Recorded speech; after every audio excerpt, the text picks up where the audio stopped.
Hello and welcome to the PMP exam rulebook, episode 13. In this series of additional rules, we'll be taking a look at certain rules to help you navigate questions on the exam. We'll be taking a look at concepts from mock exams, one bite at a time. Today, we're going to take a look at a rule that surrounds the aspect of cost and schedule. It says, you are project manager for an engineering project with a CPI of 1.5. A critical work package is behind schedule. If you apply necessary actions to bring the project back on track, what will happen to the project? Some of you have seen this question or similar. You know where this is from, so let's take a look at the options. Increased cost and risk, scope revisions, activities will be performed in parallel, there will be rework. What do you think? I'll give you a minute plus. Go for it.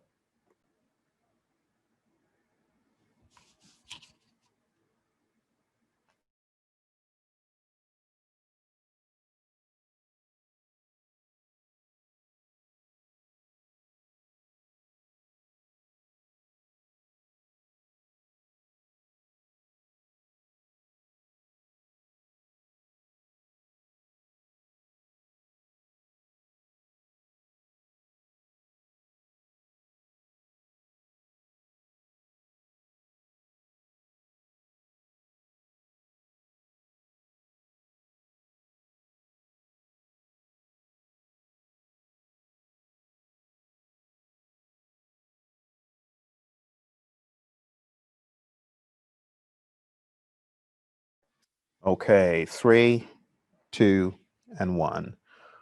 So before we take a look at the answer, you know how we roll with this. We need to take a look at the rule.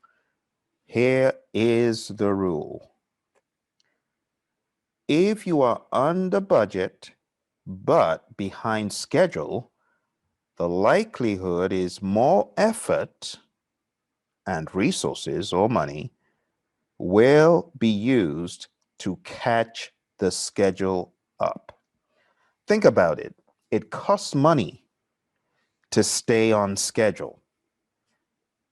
If you are on schedule, the likelihood is you have spent money to do that, because if you apply resources to catch the schedule up, it costs money.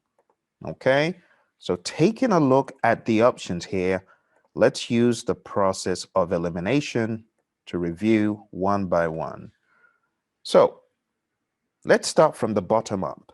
If you apply necessary actions to bring the project back on track, what's going to happen? Those actions cost money. Will there be rework? We hope not. There could be, but it's not certain that there will be rework, because it says, what will happen to the project? It's not a given that there will be rework. There could be, but saying there will be is too much. Let's cancel that. Let's go to option C. So think about it. If you have done what you need to do to bring the project on track, do you need to perform activities in parallel again? Do you get that last piece of the question here? If you apply necessary actions to bring the project back on track, it says what will happen. It didn't say, how are you going to bring the project back on track? That's not what it asked. It said, if you apply necessary actions to bring the project back on track, what will happen? Think about it like this. Phil is working outside on his yard. He's hungry. If you apply necessary actions to help him not be hungry, what will happen? It's likely you will not have as much money as you did in the beginning before meeting him, because maybe you're going to help give him food. It didn't ask you how are you going to make Phil happy? Because C is telling you how to bring the project back on track. You see? And it's being presumptuous. And I think people have read this question wrong into thinking it's saying, how will you bring the project back on track? That's not the question. You get what I'm saying? So this could be a grammatical hang up for certain people if they read the question wrong. The question is not saying, how will you bring the project back on track? It said, what will happen? What will happen to the project? What will happen to your wallet when you help Phil not feel hungry? Well, you're going to have less money. It didn't say, how do you make Phil not be hungry? Oh, go to, I don't know, nearby restaurant, get him some food. That's not what it's asking. You see, it's very trickily worded, but you have to stay focused, especially for those of you that may not be native English speakers. You could struggle with what it is saying. Okay? A better way of saying it would be, what is the impact of bringing the project back on track? You get it? So if you think about the impact of bringing the project back on track versus how to bring the project back on track, you will not choose option C. And let's even say you see it this way, how to bring the project back on track. Let's say you read it that way. What you're thinking about in selecting C is still wrong, because you are not necessarily going to fast track. You see, a lot of people see this and say, oh, it's fast track, it's fast track. We got to work to bring the project back on schedule. It's not fast track, my friends. That is a misconception. So we're going to cancel option C. Activities will be performed in parallel. Again, it's a little bit presumptuous in saying will. Even if you read it incorrectly, it's still wrong. Even if it's read like, what should we do to get the project back on track? No, you don't fast track. Not in this scenario, and I'll explain why soon. The next one says scope revisions. Well, it says a critical work package, right? But that shouldn't mean scope. You shouldn't have to revise scope.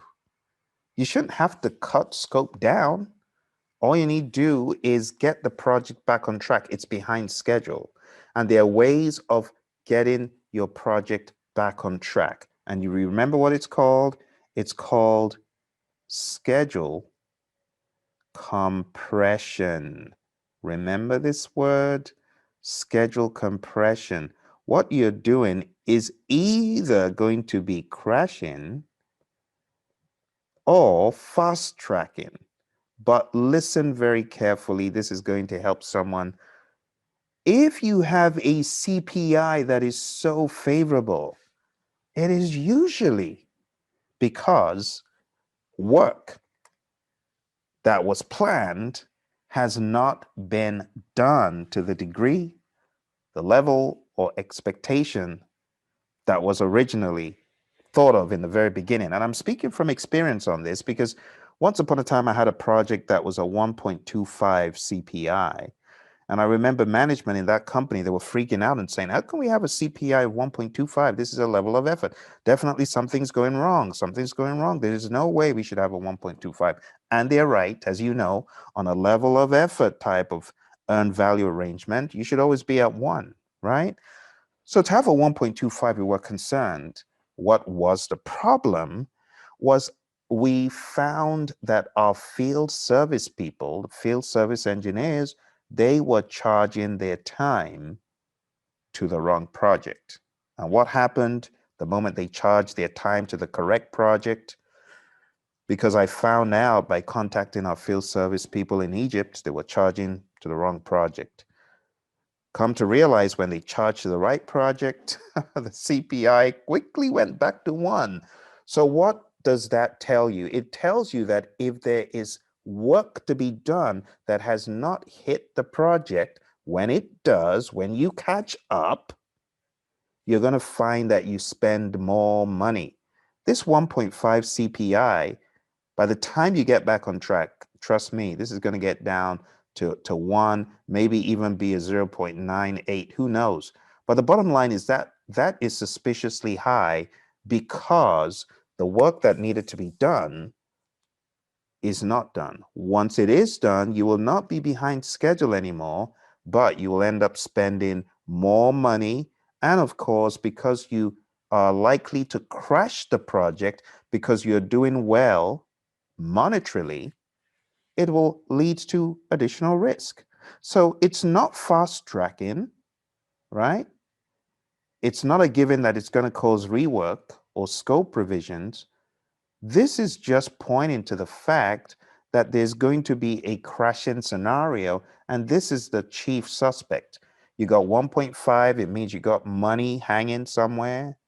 It means that for every dollar,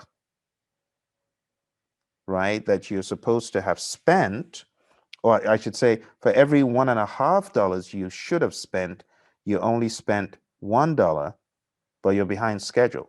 So you're doing well. It seems like you're getting a big bang for your buck, and there there is a temptation for you to use some of that extra money to crash. It would make more sense to crash because you're doing good in terms of cost.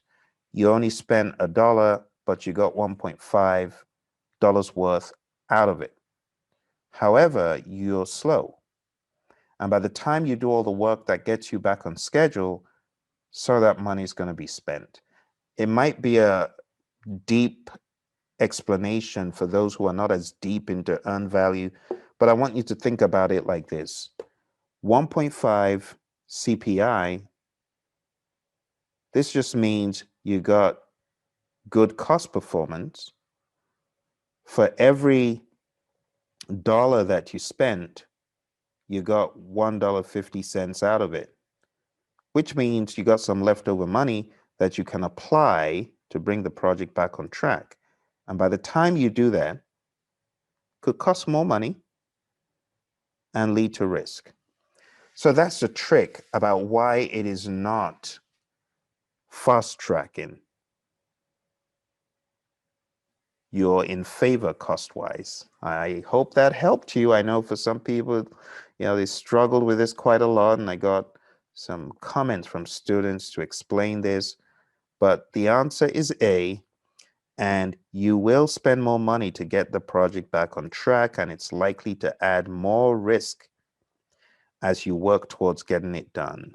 The CPI is so high because work that should have been done has not yet been done. Once it gets done, things will probably fall back to normal. Okay, that is how I would view a question such as that. I hope it helped you think about it differently and better. I hope this was of help to you. Don't forget to like, subscribe. I'll see you in the next episode.